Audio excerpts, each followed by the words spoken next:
Hey, hey, financial besties.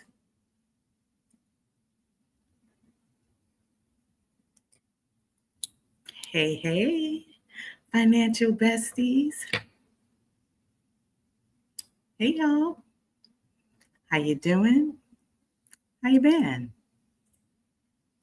Put some money babies in the chat. Let me know how you're feeling. And let me know where you are in the world. Good evening to you. You're on the East Coast of the United States. Good morning to you if you're where I am in Asia. And hello to those of you in the middle. It's been a minute. It's been a minute.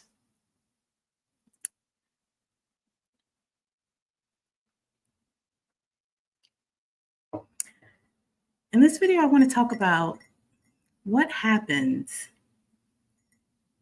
when the dream you've wanted for so long, that you've worked for, that you've waited for, that you pursued for so long, when it's finally real.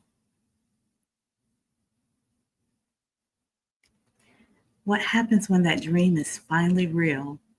You're in it, you're living it. And then the honeymoon phase ends.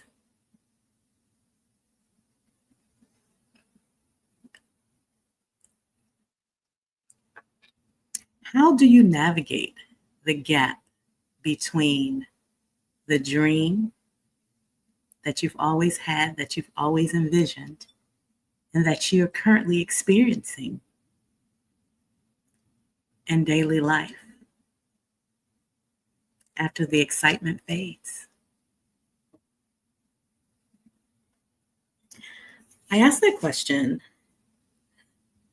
and I felt inspired to go live to talk about it today, because that's a space that I'm sitting in right now. And I wanted to talk to those of you, whether you're a woman or man, regardless of your race or religion, your nationality. If you are planning to move abroad, or if you are currently living abroad, this is something you're going to experience, probably are experiencing, or have experienced. But I don't see many conversations about it. So I wanted to talk about it. Let's start the conversation. For me, the dream was living abroad, specifically where I am right now in Bali, Indonesia. I imagined lots of spiritual healing experiences and activities. I imagined lots of walks to the beach, admiring God's artwork. Y'all know I love water and green spaces. Bali, checked, checked, checked. And as I walk around the island,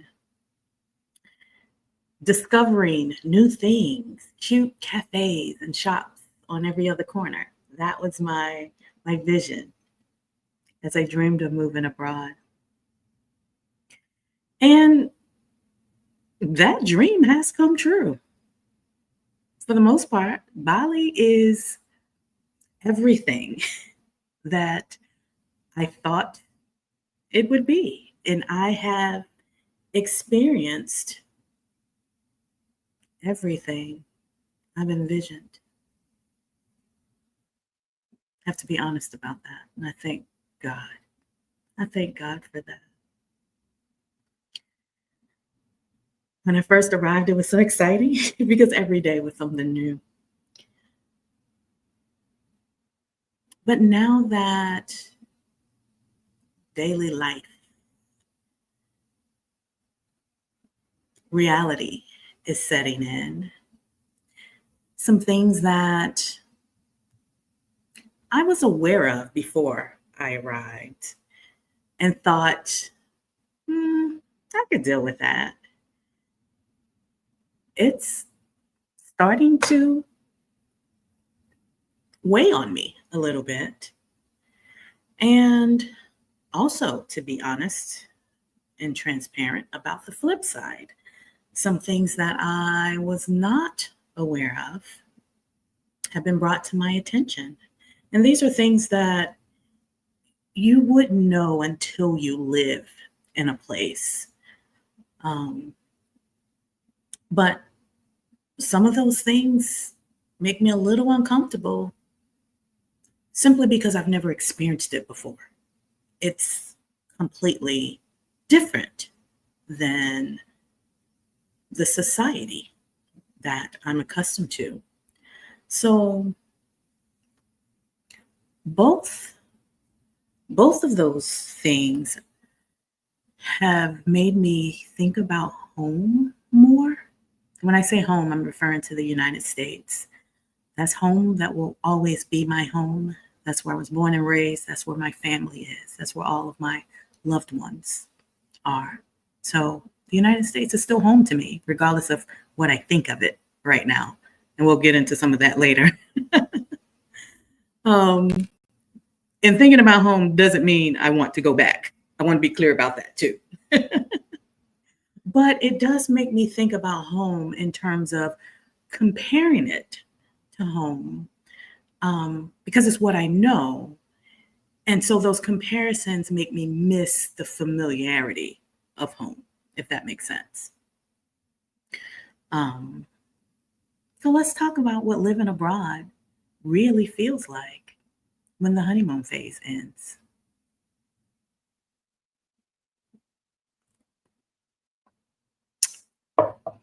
I want to say hello again to my financial besties. Welcome back to the channel. I know I've been silent on YouTube for a couple of weeks, and part of that has been because of how I've been feeling lately and some of the things that I am learning about this new place that I'm calling home, and just processing it all and just trying to figure out what I think of it all, right?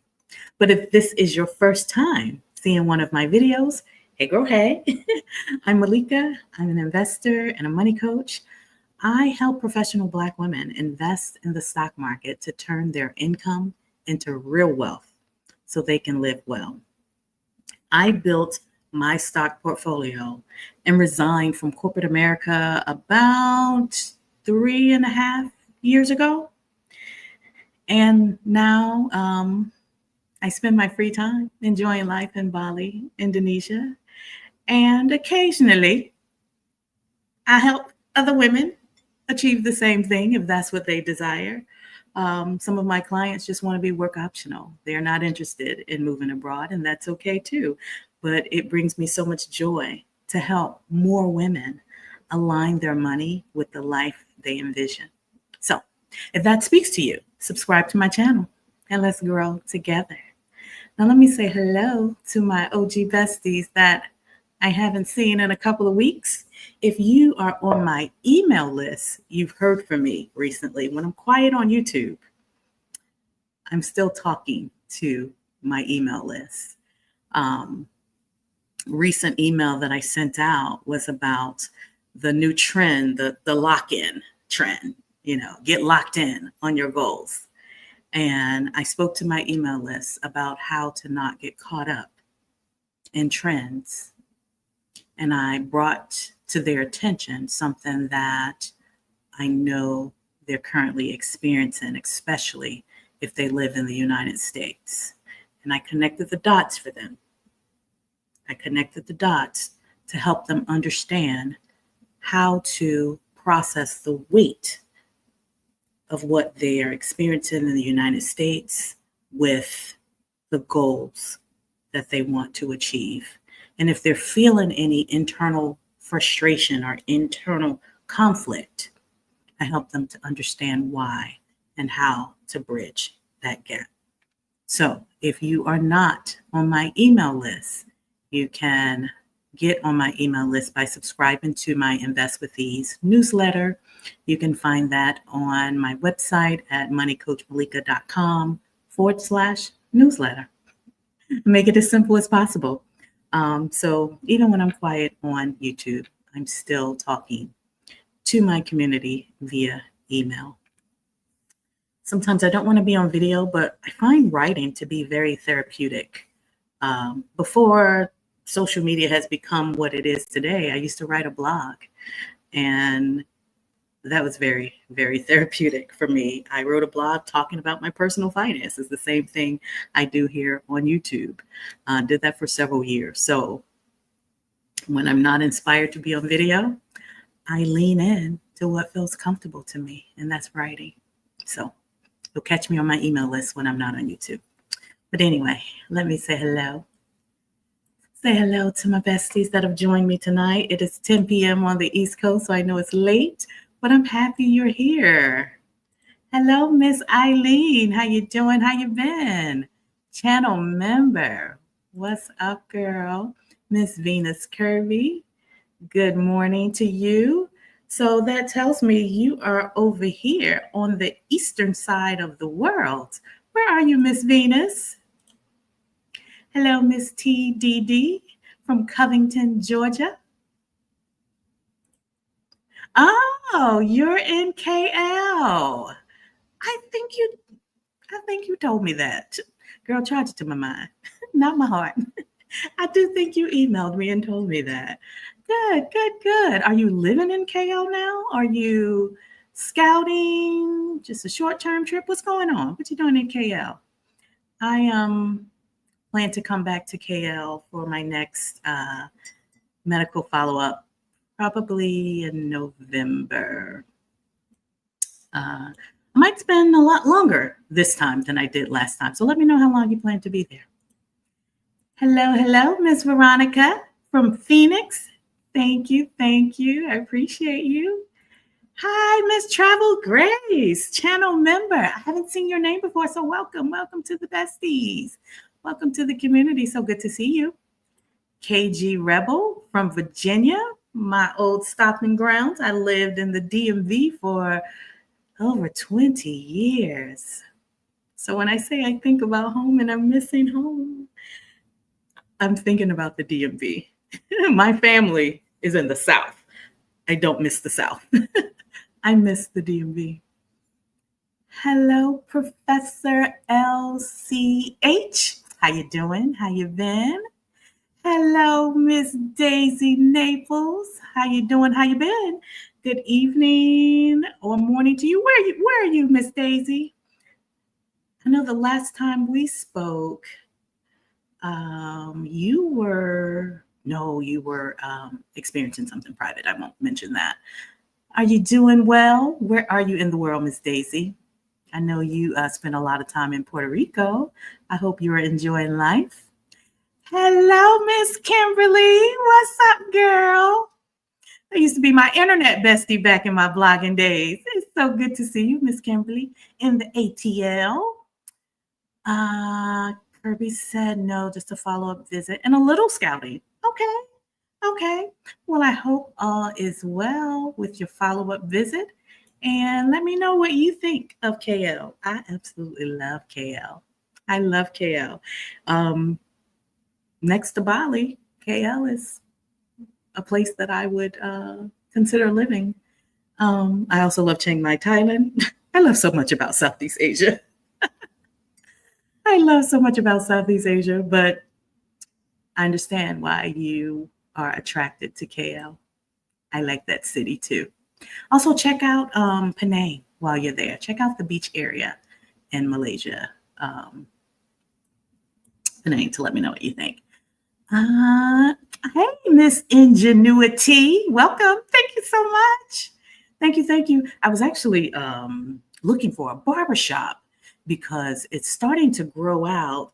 And I do want it to grow out, but it's growing out uneven. Like my sides are growing out a little longer than I would like them to be. So I like my sides to be tapered a little bit and the back to be tapered. So I was looking for a barbershop, and it's interesting trying to find a barber that does black hair. But I did reach out to some people I know in the Black and Bali community, and they directed me to a couple of sources. So I need to sit down and read the reviews and look at their pictures on Instagram and all that kind of stuff.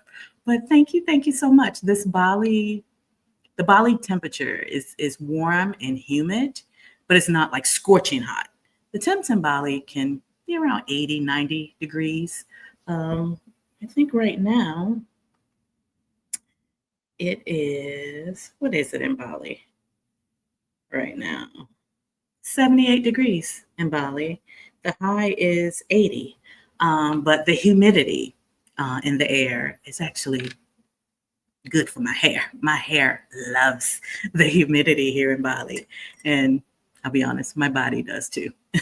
I don't like scorching heat, but I do like warm weather with a little humidity. And my curls love it. Thank you so much.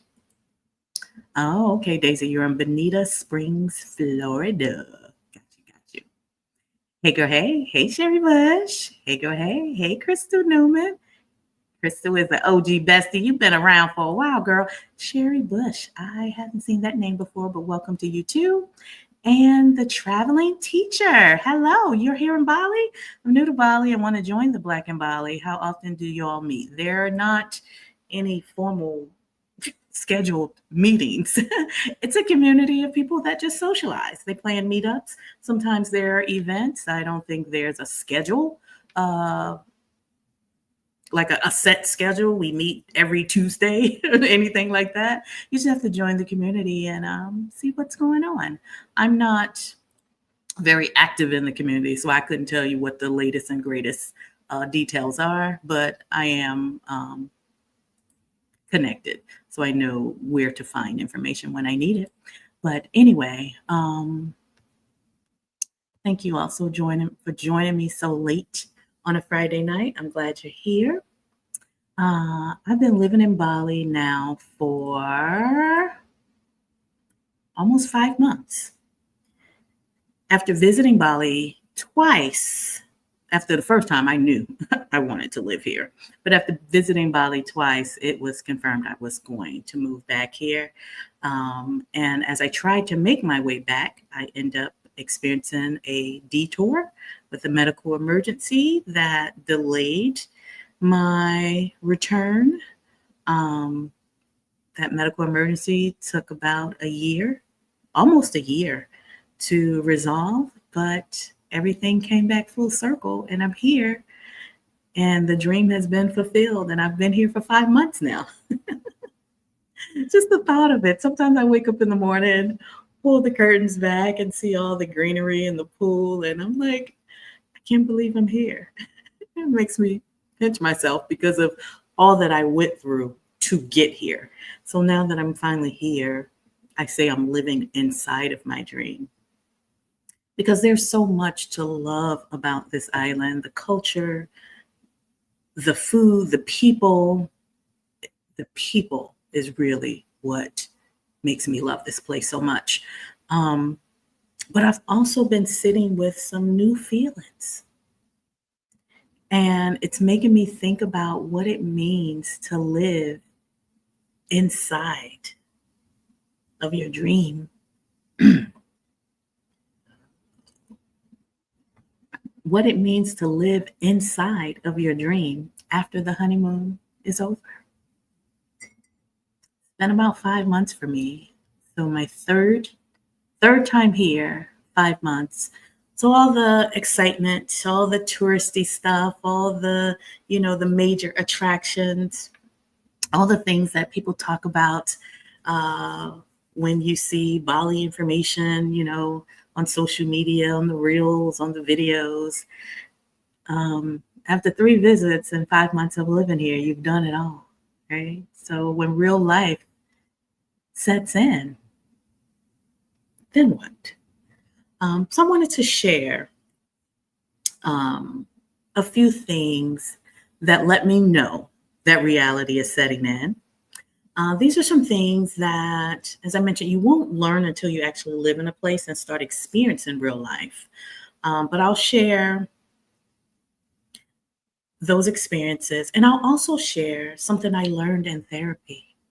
Y'all know I'm a big proponent of therapy.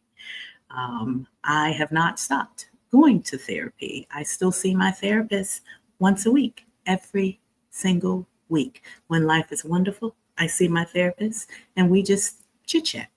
When life is not good, I see my therapist and we address my concerns. When life is just kind of normal, she helps me to process things without over intellectualizing them.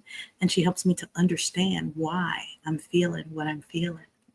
So therapy is not just for crisis moments. Therapy is not just for crazy people or not just because you've been diagnosed with a mental health disorder. Therapy helps you to understand you and learn to appreciate who you are in the world that you're living in, right? So in therapy, I've shared these experiences and these thoughts that I'm going to share with you. But in therapy, of course, I've shared them on a much deeper level. And something I learned as a result of sharing it in therapy was something that's called the adjustment curve. Researchers has defined this. I don't know if it's a actual formal framework or mental processing, but it's called, she told me it was called an adjustment curve. So I'll share what I learned about the adjustment curve and how it helped me to understand what I'm experiencing right now, what I'm feeling right now. But first things first, if you have any questions about anything I share, feel free to drop them in the comments. If you are currently living abroad or if you're currently thinking about moving abroad, also share that in the comments and let me know what you think about what we'll talk about, what we're going to talk about today.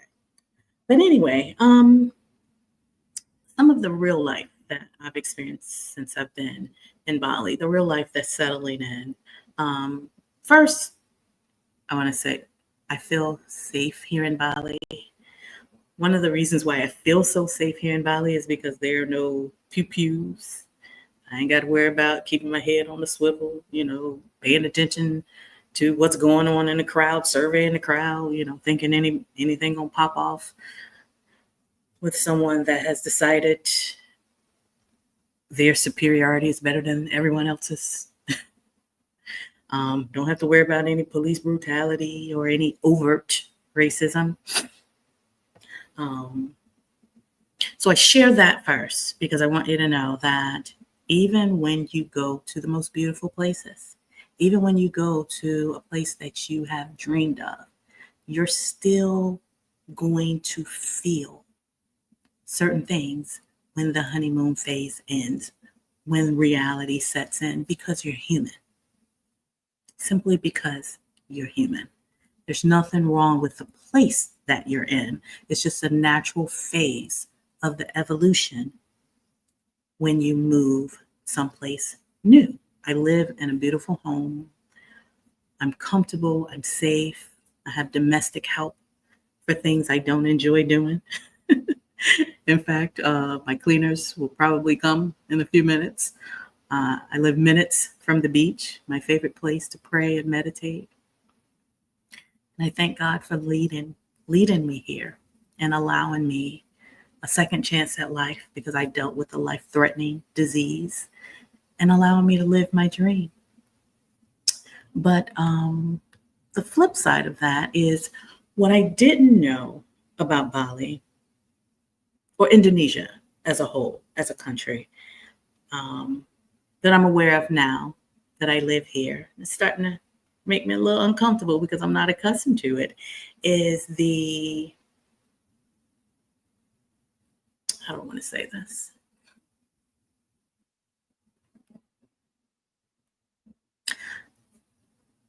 To keep it light. The same thing that you're going through there in the United States is happening everywhere in the world. There's different levels to it. There's different magnitude to it, but it's happening everywhere in the world. So it's not something that you're going to completely escape, right? The difference here, though, in Indonesia is the Indonesians are about that life.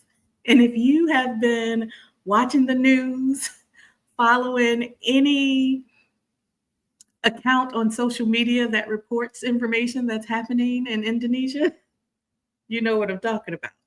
The Indonesians are about that life. They said, corrupt what? Ruining our democracy? They burned some things down and got the attention of their government, and their government listened to the people. I am a visitor. I'm a grateful visitor. So I would never, ever get involved in what's going on in their house.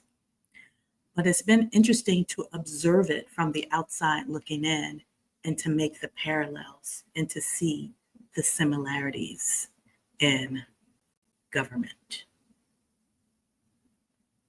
right? What I was impressed by was that people in Indonesia, people in Bali are generally very, very easygoing, happy, friendly, welcoming people. They smile all the time. They're so helpful. But baby, when the news was reported that their government had made a decision to do something that was going to hurt them, they came together like within a matter of days. They band together. They went down to where their government officials are, and they raised pure hell. There was a lot of scary things that happened. There were injuries. There were deaths. But they didn't let it stop them. And at the end of the day, they were heard. And the decision that was made that led to that, it was reversed. Being here while that was happening, it made me uncomfortable because I didn't know how long it was going to happen. I didn't know how bad it was going to get. And not speaking the language, even though I'm tapped into communities where I can get information and updates, and I follow a lot of the big Bali platforms that also translate things to English, thankfully. So I'm aware, but not being like in real time, because you don't understand the language as you're watching the news in real time, it was a little unsettling.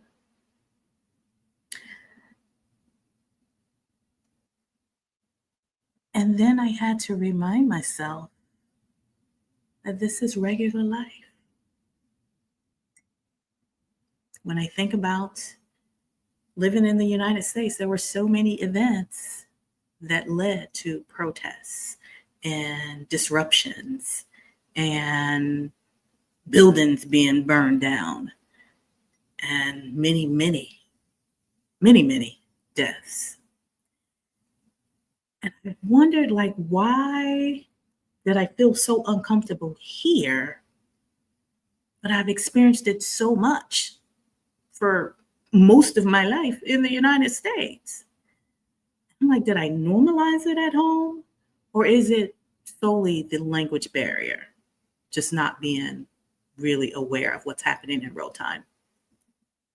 Not sure. I don't have an answer to that. But that was one of the things that I experienced that reminded me I'm not on vacation anymore. Dorothy, you're not in Kansas anymore. If this is going to be your home, this is a reality that you need to accept. Real life is setting in. Another thing that I experienced that I was not aware of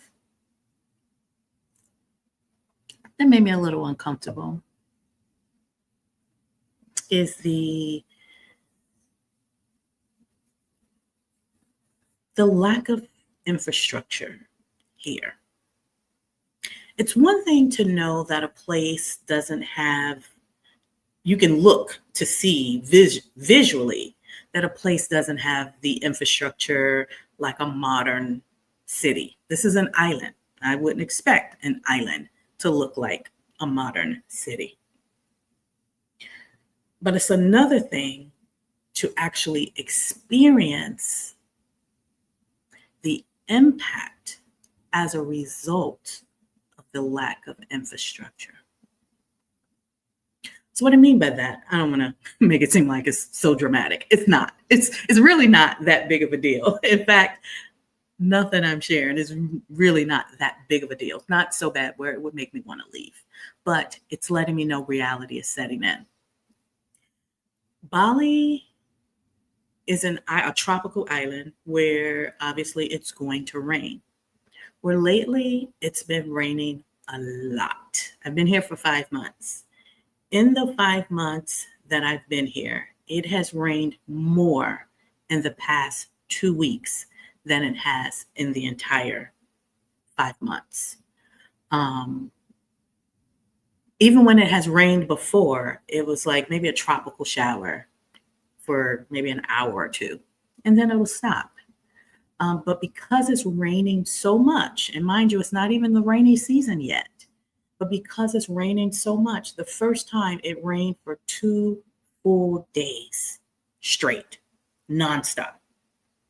And by day 2, you started seeing the waters rising. You started seeing main roads, main throughways being flooded. People unfortunately lost their homes.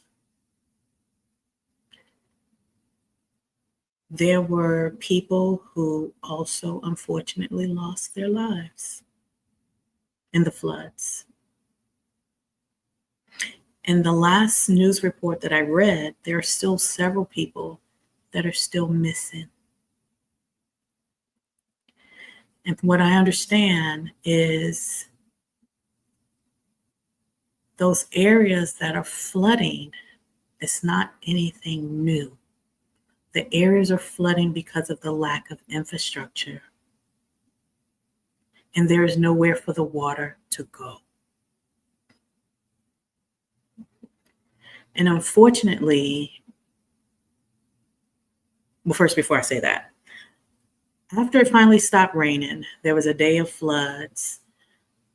And then for like 2 or 3 days after the floods, the water started going down, and then there were rescue efforts and restoration efforts. And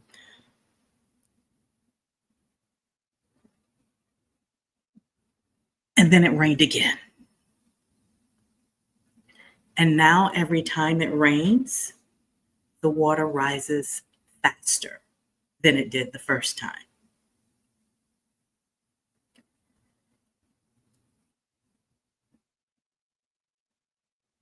Seeing the damage, seeing the impact, it's heartbreaking.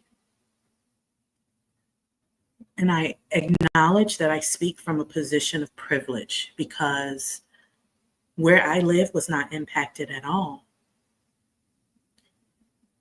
And looking around makes me realize that where the money is invested,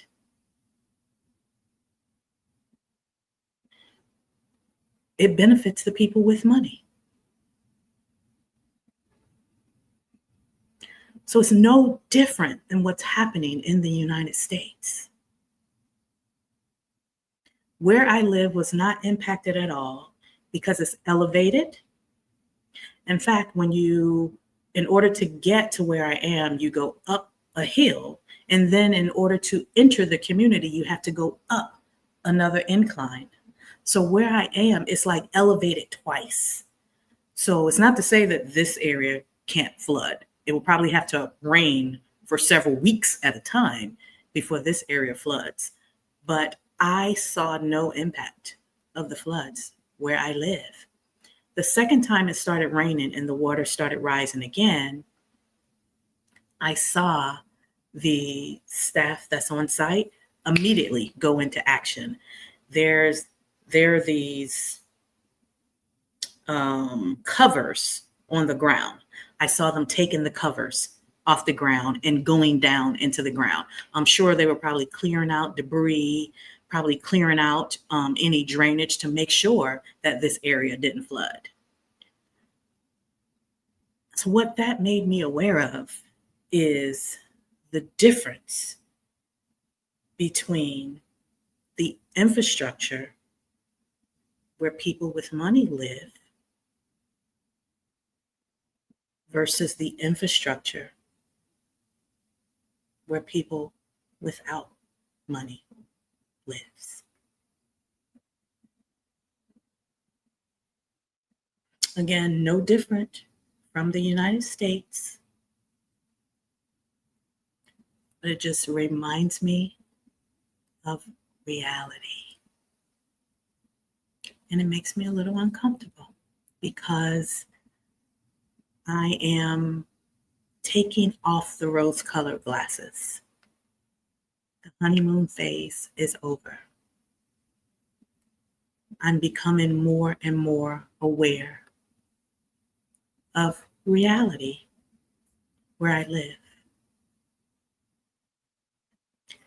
It's not a utopia. It's not a place where bad things don't happen. In all of its beauty, in all of its glory, I am now more aware of the reality. So when you're planning to move abroad, don't think you're escaping one thing and moving to another place that isn't experiencing the exact same thing. The only difference is that the privilege that people have in the United States because they have money that you may not have, when you move to another country, you have just elevated your class. You have elevated your class, and that gives you the privilege to live in a way where the things that impact that country won't impact you. And it's the very thing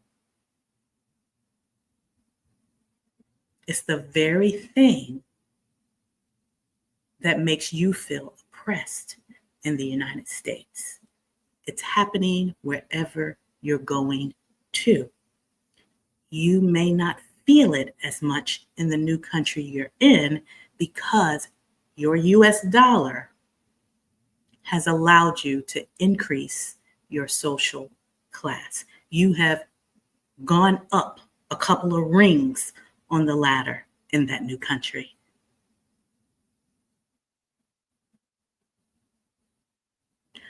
I'm not sharing this to make anyone feel bad. I'm just sharing the reality that is becoming apparent to me. I'm sharing the reality of life in this country that I've chosen to live in.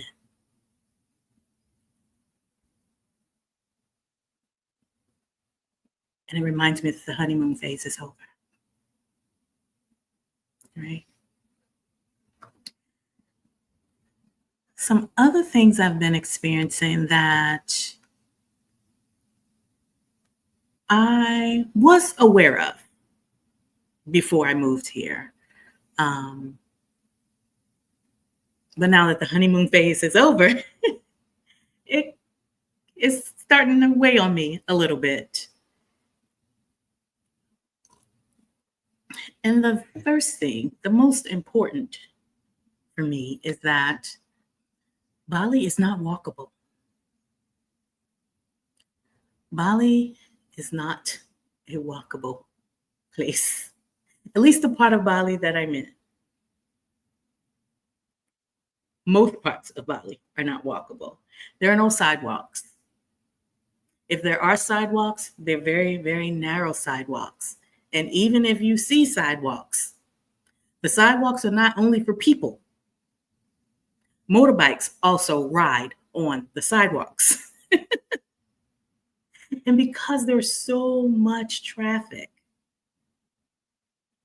on the island with the very, very small sidewalks, that combination makes it,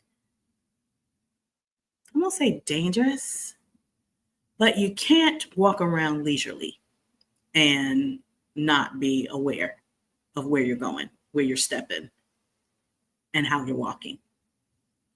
Although it's safe, ain't nobody gonna mess with you. Ain't nobody gonna snatch your purse or, anything like that. Nobody gonna try to kidnap you.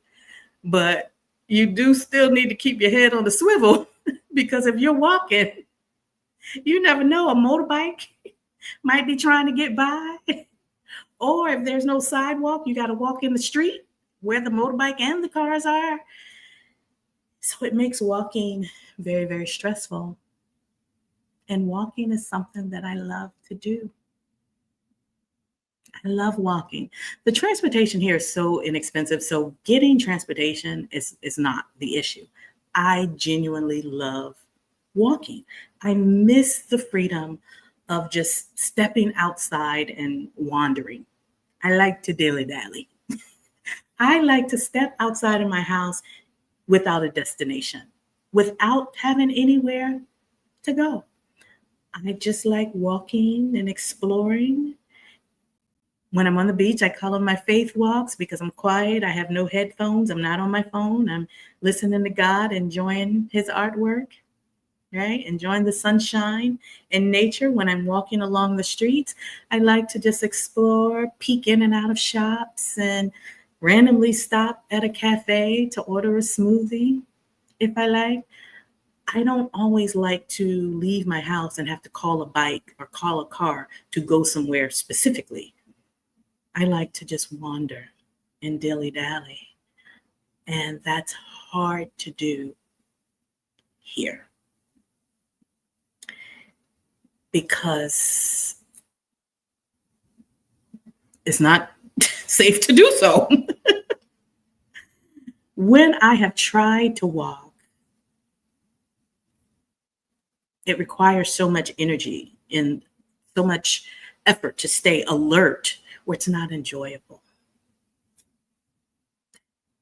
And all of those things, the walking, the wandering randomly, aimlessly, walking on the beach, I can just walk up and down the same street back and forth, going in and out of shops for hours and never get bored. That's, to me, how I enjoy my day. That's a random day for me. Malika, what you do today? Nothing. I really didn't do anything. But if you ask me specifically, no, what did you do all day long? You've been gone all day. I probably walked in and out of maybe 10 different little mom and pop shops. I probably sat at about 2 or 3 different cafes. That's what I love to do. So not being able to walk and wander and dilly-dally aimlessly, it's taken away my joy. And I feel out of alignment. right? Now, that part of what I'm experiencing, there is something I could do about it, and something I do plan to do about it. I'm going to try a different part of the island that is known to be a little more walkable. And I say a little. It may feel more aligned. It may not. I don't know yet. I don't know yet. But what I do know is that I am choosing to acknowledge how I feel. I am choosing to be aware of what I'm feeling and deciding what I want to do about it versus just settling for good enough, for just being happy and grateful that I'm here. I settled for good enough all my life. When I had the good job and I really wanted to quit, I stayed at that good job because I thought I was supposed to be happy to have the job. I don't live like that anymore. So acknowledging how I feel, processing my feelings through therapy, and deciding what I want to do with those feelings. It's all helping me to realize that the honeymoon is over. The honeymoon is over. So have you ever had a moment where you finally achieved a dream and you realize that reality has set in? What does that feel like for you? What does that feel like for you? I want to hear from you, and then I'll share the adjustment curve that I learned in therapy.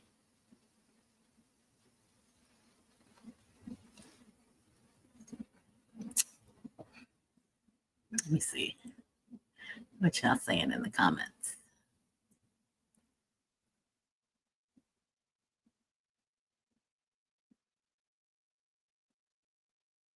Mm-hmm. Yes, girl. Therapy. Therapy is maintenance. I view therapy the same way I view going to the doctor to get my quarterly checkups now. I view therapy the same way I view going to the dentist twice a year to get my teeth cleaning. Therapy is mental maintenance. It's not just for crisis. It's maintenance. And it's why I'm able to process my feelings with ease. It's why I don't spiral. It's why I don't slip into, and this is not a judgment against anyone that's ever felt depressed or anything like that. It's because I see therapy as maintenance, and I talk to my therapist once a week. So I process before I spiral. Mm-hmm. Mm-hmm. Billionaire queen, yes. The Indonesians here, I was shocked to see how they reacted to corruption. They was like, what you're not gonna do is take my tax dollars. Let me tell you what you're not gonna do. They started tearing it up. Hey. Mm-hmm.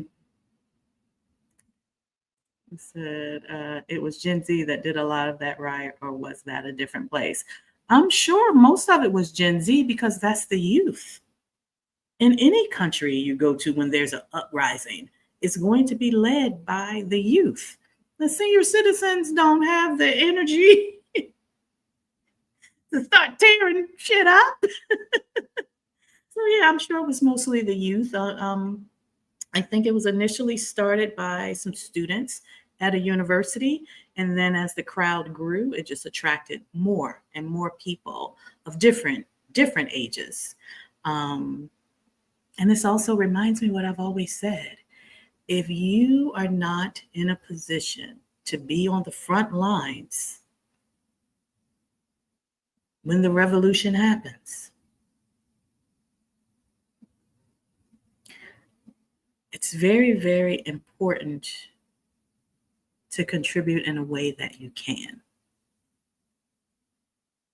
And if you are an investor, if you are a wealth builder, I always want to remind you, the revolution needs money. So even if you are not standing up on the front lines, contributing to the cause, and you're out there on the streets with them, or you're not contributing, by calling your legislators and all the things that need to be done when a revolution, when a change happens. The people that's on the front line, the communities that are building to enact the change, they need money. So that's how we can contribute to the cause, by taking the wealth that we've built to help them do what they've been called to do. So if you're not physically able, you're not of the age, or you're just not about that life. If you are not that person that want to be out there doing that, that's okay too. But contribute where you can. And as we all know, being citizens of capitalist society, money talks. So if you have money, you can say a whole lot where you decide to put your money. That reminds me of another video I'll do later. And this is for my people. Black women, Black men. Change is not going to happen until we start talking with our dollars. The only language they understand is money. That's another conversation for another day. Let me get back on topic. Let me see what else y'all talking about.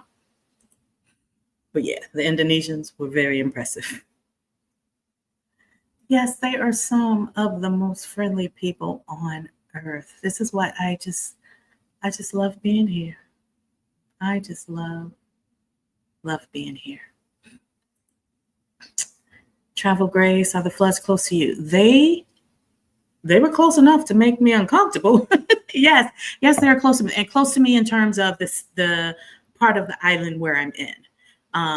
There are a lot of like shortcuts and throughways that the bikes go through in order to get around traffic, or that bikes go through that the cars can't go through, in order to, take you to wherever you're going. A lot of those shortcuts and throughways were flooded. Some of the images and videos that I saw all over social media, cars, the waters rose so high where cars were just swept down the street. There were some people, I guess, trying to make light of it, or just trying to make the best of the crappy situation they were in. They pulled out their surfboards and they were surfing down the street in the floodwaters. Yeah, it was close to home. I was in the house for 3 days because I didn't know where the floodwaters were, and I didn't want to get stuck anywhere, because I saw some people in the group chat talking about they got stuck and had to get a hotel, or they was trying to get home and they fell off the bike and they injured themselves because they hydroplaned. I guess there was some flood water that they couldn't see, and I just locked down and stayed home for like 3 days. During those 3 days, I was so grateful for the Grab and the Gojek drivers, because I was still able to order food to eat. And although it took longer, the Grab and the Gojek drivers, they were still trying to do the best they can to deliver all around the island. And honey, I was tipping. I was tipping probably 2 or 3 times the actual total of what I was ordering because I was so grateful. I was so grateful for those people that were still delivering food. So yeah, it was close to me, but not in my community. I didn't experience any flood damage, but I saw several people in the group chat that was talking about they did, and in their neighborhoods, snakes come out in floodwaters. You never know what's in floodwaters. So people were walking through the floodwaters, and people whose homes were damaged, all kinds of critters coming out. And I was just like, oh God, God, I thank you. God, I thank you. So I don't know if y'all remember, I was looking for a villa. Just 2 months ago, I was looking for a villa. I probably viewed maybe a dozen villas. And there were 2 or 3 that I liked, but there were, things that happened that made me end up not choosing it. In my last video on Bali, you can watch that if you want the details. But a lot of the villas were either down a sloped road or down a narrow alleyway or like down a hill. And I am so grateful that for other reasons unrelated to the flood, God told me to stop looking, stay where you are. I didn't question it. I didn't question it at all. I wasn't even thinking about what would happen just a month later. But I'm so glad I didn't choose any of the villas that I was actually considering, because I probably would have personally been affected by the floods and experienced trauma from the floodwaters rising up inside of my villa. Wow, that thought just came to me. I didn't even think about that. God is so good. I feel so protected. Jesus. Yeah. So no, close to me in terms of the area, but not actually where I am. Said you were concerned about me. Well, why didn't you reach out to me then, Miss Kimberly? A lot of you did. I thank you so much. I can't remember all of your names, but I did receive several emails from you checking on me when you heard about the news of the floods, wanted to make sure I was okay. And I'm so grateful. I'm so grateful for each and every one of you that reached out to me to check on me. It warms my heart. It warms my heart to know that I have a community of people around the world that I've connected with from this little YouTube channel that think of me because they know where I am, and they reach out because they want to make sure I'm safe. I don't take that for granted at all. I appreciate you all so much. I appreciate you so much.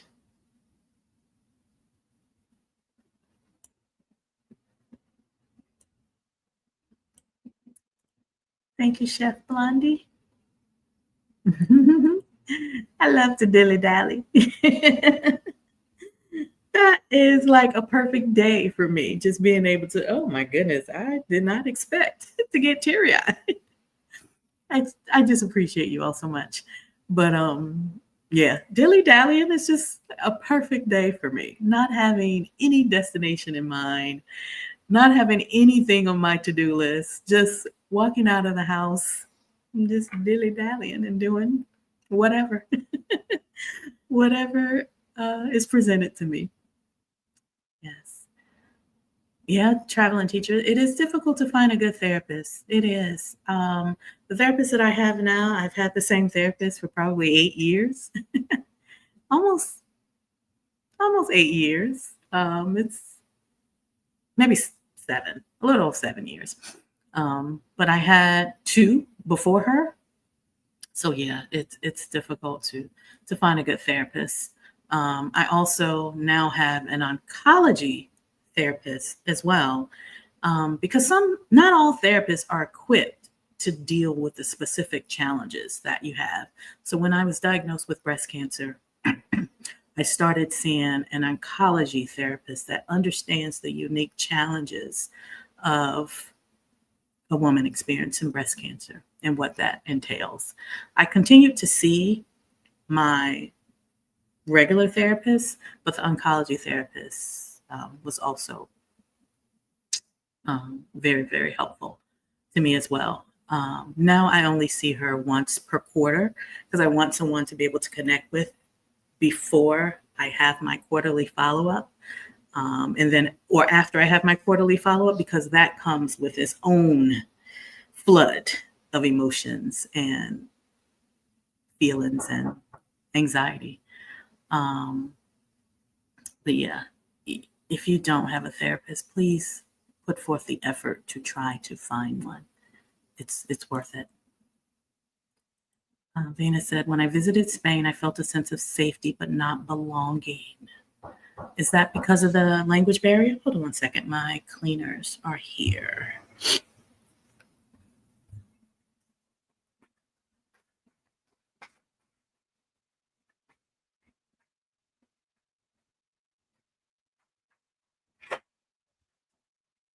Hello. How are you? Wonderful. Good to see you. Yeah. Yes. Thank you. Oh man, there's a mosquito in here. Come here. Can you close the door so no mosquitoes don't come in? Right. Yeah, close the door. Thank you.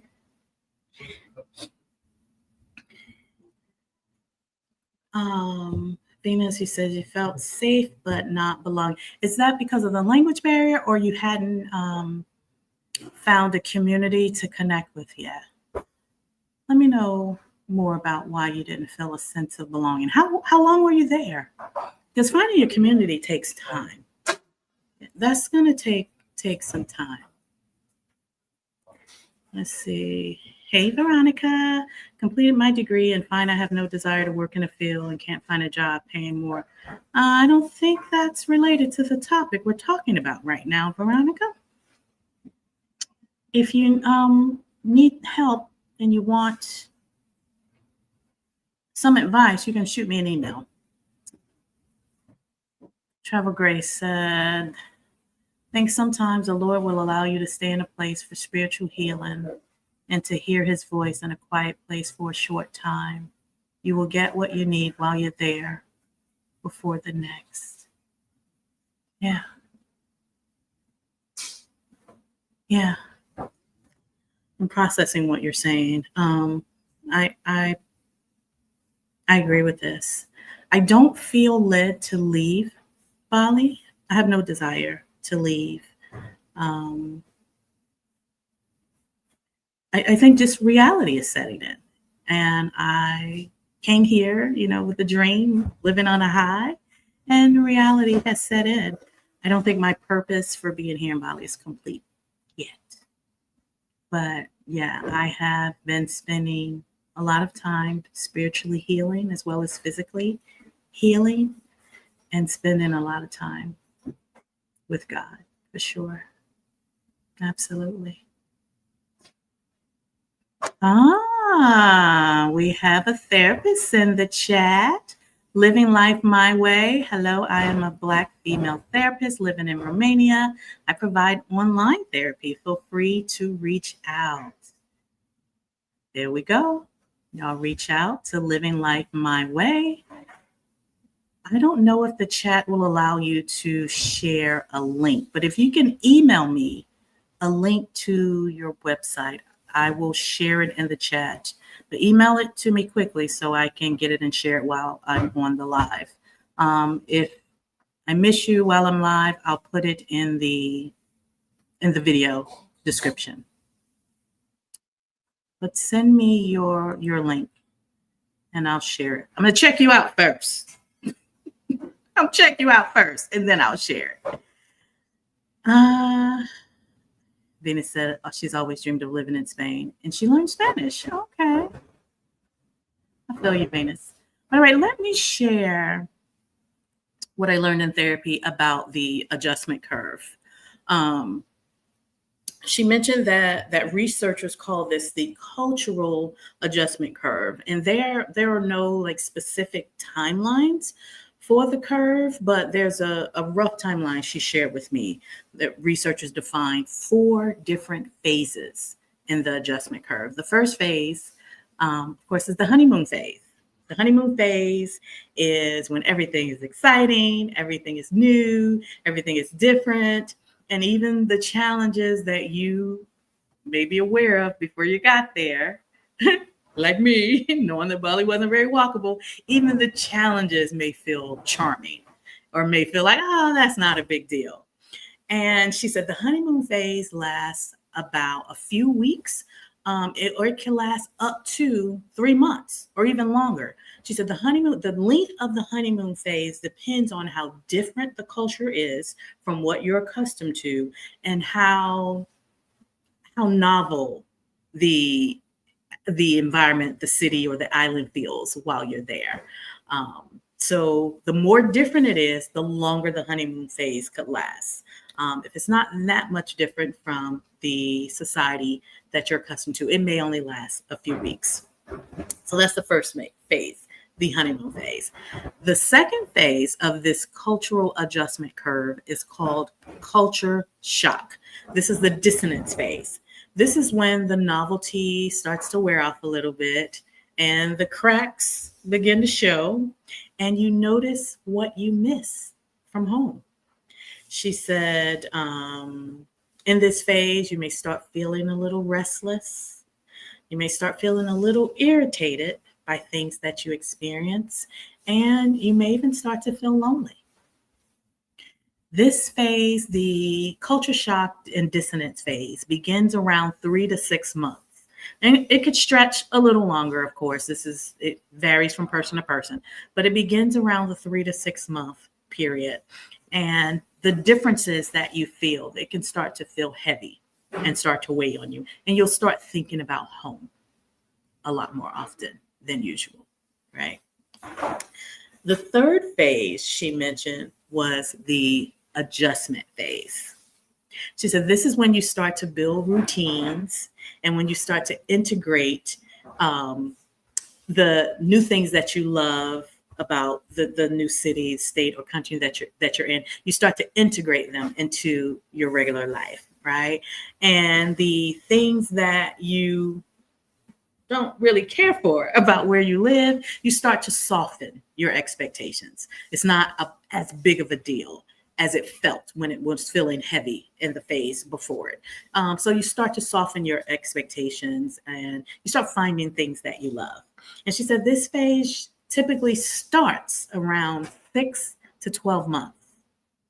So around 6 to 12 months, you'll start entering the adjustment phase. She said this is when routines start to feel normal.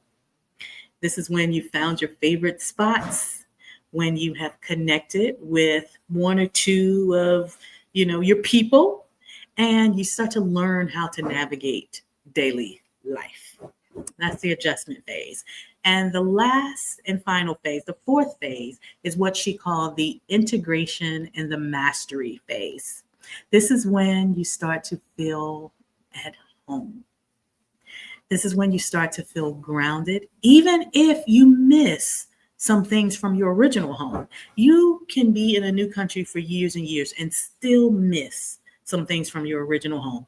You have been born and raised in a country for your entire life. You're not going to leave and go to a new country and never, ever miss anything after only living in that country for 5 years.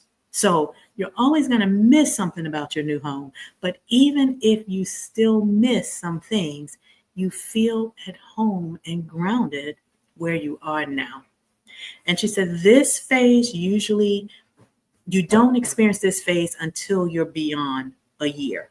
She said some researchers say 18 to 24 months it could take before you get to this integration and mastery phase. She said, you'll know when you're in that phase when you feel like you're home, when you truly, truly feel like you have a second home. So that was interesting to me. The honeymoon phase, the culture shock phase, the adjustment phase, and the integration phase. So we talked about, those phases and where I am now and some of the things that I've been sharing with her, and what phase I'm in right now, based on what I shared. So let me know in the comments with what I just shared about the 4 phases of the cultural adjustment curve. If you live abroad, if you have lived abroad, or you live abroad now, what phase do you think you're in? And the therapist in the comments, are you familiar with the cultural adjustment curve? What do you think about these 4 phases? Have you ever shared this concept with your clients to help them process what they're experiencing when they move abroad? Traveling teacher said she's in the 2nd phase. She said, I'm definitely in the 2nd phase you spoke of. I'm missing home so much, and I can't wait for the integration phase. Yeah. I feel you, traveling teacher. I'm with you. So at almost 5 months in Bali, my therapist said it makes sense that the honeymoon energy that I was feeling, that is starting to taper. And I'm slowly slipping into the, this is the real version of life here. She said it's a normal cycle of experiencing a new environment. And what I'm feeling is just amplified by being in a completely new country. So I am right in the center. I'm right in the middle of the handoff between the honeymoon phase and the culture shock. And it's exactly what I'm feeling. I love Bali. I absolutely love Bali. And look, the 2 Balinese are standing in front of me right now. They're smiling at me. I love being here. But the novelty of it is wearing off. And I'm starting to see, little cracks. And I'm starting to miss the familiarity of home. And my therapist asked me a good question that I'm still processing, and I wanted to share it with you. She said, the honeymoon is where the real healing begins. I'm sorry. She said the end of the honeymoon is where the real healing work begins. And then she asked me, she said, Malika, are you able to let yourself love what's real about Bali instead of only what you have idealized?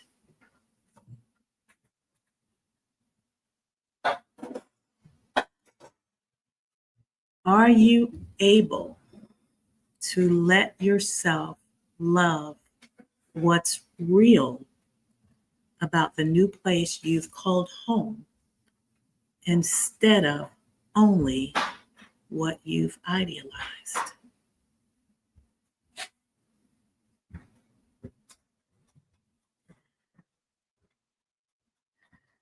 That question, it hit deep.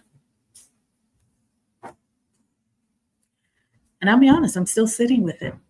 I couldn't answer her then, and I still don't have an answer now.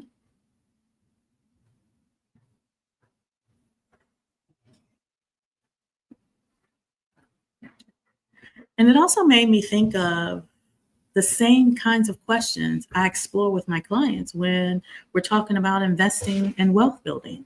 It's so exciting to pursue a financial goal. It's so exciting to learn something. Can you refill that for me? Can you put more in there? More? Yeah. Yes. Okay. Yes. Thank you so much. Yeah. It's so exciting to be pursuing a financial goal. It's so exciting to be learning a new skill, learning how to invest. But after you've achieved that goal, after you've learned how to invest, after you've completed the course or completed the coaching program, it's like, then what? What does it mean to live beyond the goal? What does it mean to live beyond the numbers? What does real life look like after the honeymoon phase ends?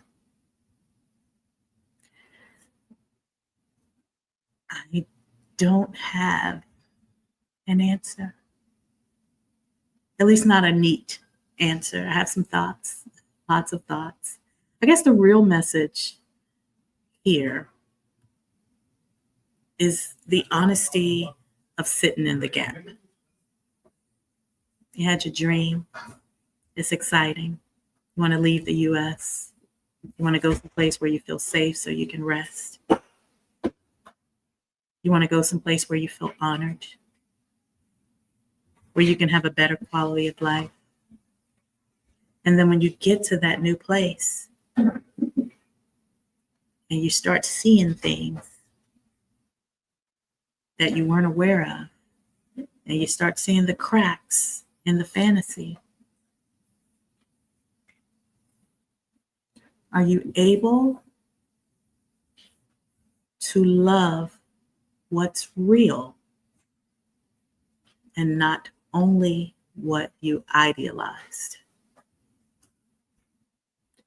After the honeymoon phase ends, how do you continue to live well and in alignment with the everyday life that follows?